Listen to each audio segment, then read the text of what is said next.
जो हमारे पूर्वजों ने अपने खून से ब्रिटिश हुकूमत को उखाड़ के फेंक सकता है, तो उसी सेनानी की खून हमारे रंगों में भी है।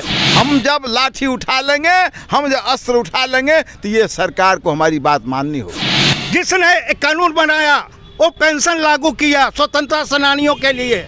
यदि मुख्यमंत्री प्रधानमंत्री हमारी बातों को गंभीरता से नहीं लेंगे तो हम लोग देशव्यापी आंदोलन करेंगे। नमस्कार, मैं हूं श्रुति और आप देख रहे हैं बिहाइंड शॉट। इस वक्त हम लोग पटना के गर्दनी बाग इलाका में हैं, जहां पे आप देख सकते हो एक पंडाल लगा है, जहां वो तिरंगे कलर का है। आप देख रहे हैं कि ये जो पंडाल है ये तिरंगे के कलर का है और यहाँ पे जो तमाम झंडे लेके लोग बैठे हैं, जो लोग हैं वो थोड़े इनकी उम्र ढल रही है, ऐसे लोग बैठे हैं। यहाँ पे पोल पे भी लोग झंडा लगाया। आप विजुअल में देख रहे हैं कि किस तरह से यहाँ पे हर जगह झंडा है। इनकी मांगे बस इतनी है कि जैसे अन्य जगहों पर ये जो स्वतंत्रता सेनानी के जो पोता पोती बेटा बेटी है उनको पेंशन मिलता है, ऐसे यहाँ पे भी दिया जाएगा। कहना है कि हम लोग देश आज़ाद कराए, तो अब हम लोग को ये लोग कैसे रोड पे छोड़ सकते हैं। चलिए इनसे जानने की कोशिश करते हैं कि क्या है पूरा मामला। क्या मांग लेके आप बैठे हैं यहाँ?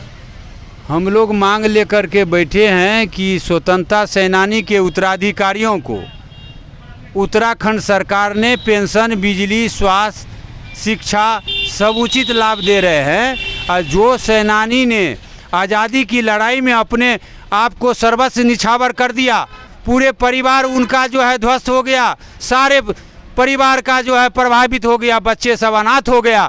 लेकिन इसी समस्या को लेकर के मैं कई वर्षों से जो है धरना, प्रदर्शन, ज्ञापन के माध्यम से माननीय मुख्यमंत्री को आगाह करते आया हूँ। लेकिन माननीय मुख्यमंत्री और प्रधानमंत्री हमारी बातों को अंदाज कर रहे हैं, तो वो ये नहीं बूझे कि ये लोग जो है कुछ नहीं कर पाएगा। ये लोग की कम संख्या में अनशन और सत्याग्रह के माध्यम से अहिंसक आंदोलन चलाया करते हैं, तो उनको मैं आपके चैनल से आगाह करता हूं, जो हमारे पूर्वजों ने अपने खून से ब्रिटिश हुकूमत को उखाड़ के फेंक सकता है, तो उसी सेनानी की खून हमारे रंगों में भी है।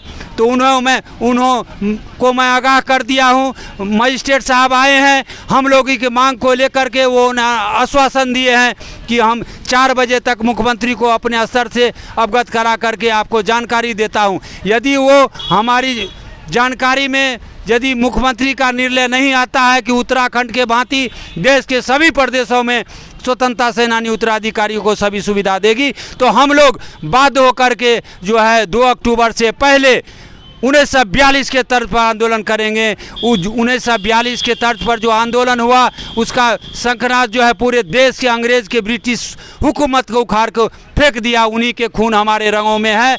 और इसी आह्वान के साथ मैं पूरे देश में संदेश दिया हूं स्वतंत्रता सेनानी परिवार को कि 2 अक्टूबर से पहले यदि वो पेंशन और सारी सुविधा उत्तराखंड के तर्ज पर पूरे देश के प्रदेश में नहीं करते हैं, तो हम लोग देशव्यापी आंदोलन करेंगे। और इस आंदोलन को 1942 से भी बड़ा रूप दिया जाएगा, और उसके बावजूद भी नहीं करेंगे तो जब जब जनता पर और अत्याचार हुआ है, तो वो जो है जनता को जो है सरकार को गिराने की शक्ति रखता है। और हम लोग तो ब्रिटिश को उखाड़ने वाला का जो है उत्तराधिकारी हैं।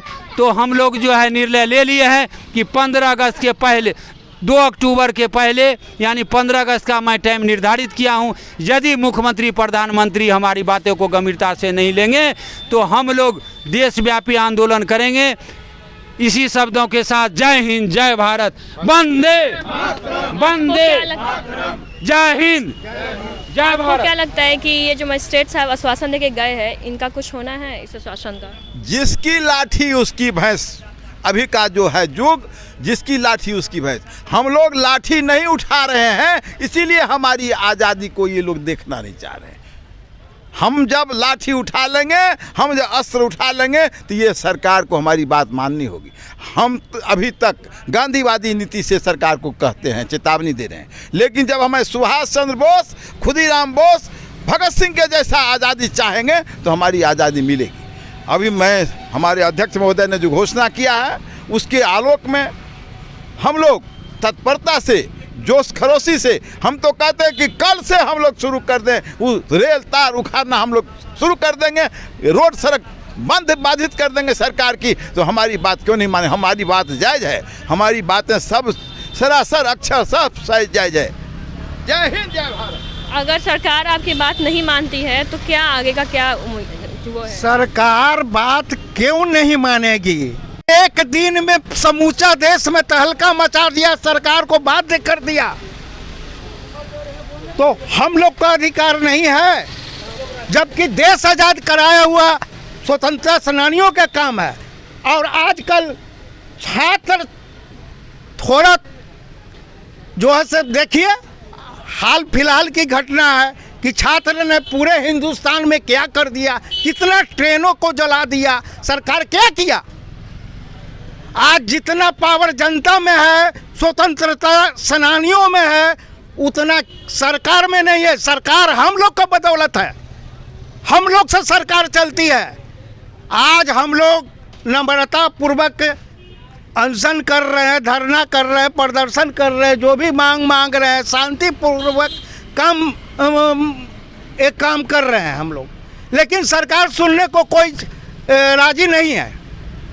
अन्यथा हमको भी जैसे सरकार के हाथ में बंदूक है, लाठी है, पुलिस बल है, वैसे हम लोग भी बंदूक उठा लेंगे, हम लोग भी सब कुछ कर लेंगे।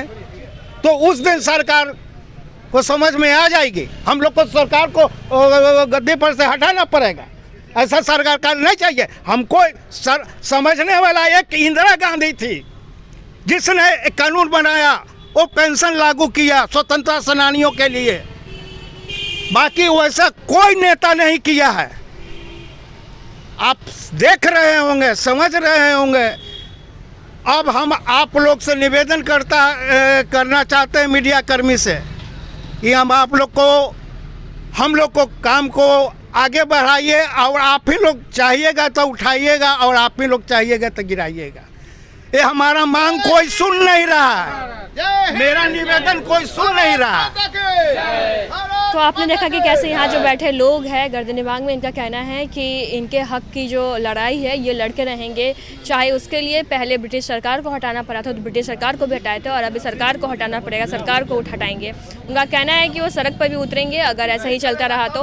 आपको ये खबर कैसे लगी कमेंट करके होता है। वीडियो यूट्यूब पर देखें, सब्सक्राइब, फेसबुक पर देखें, पेज को लाइक करें। धन्यवाद।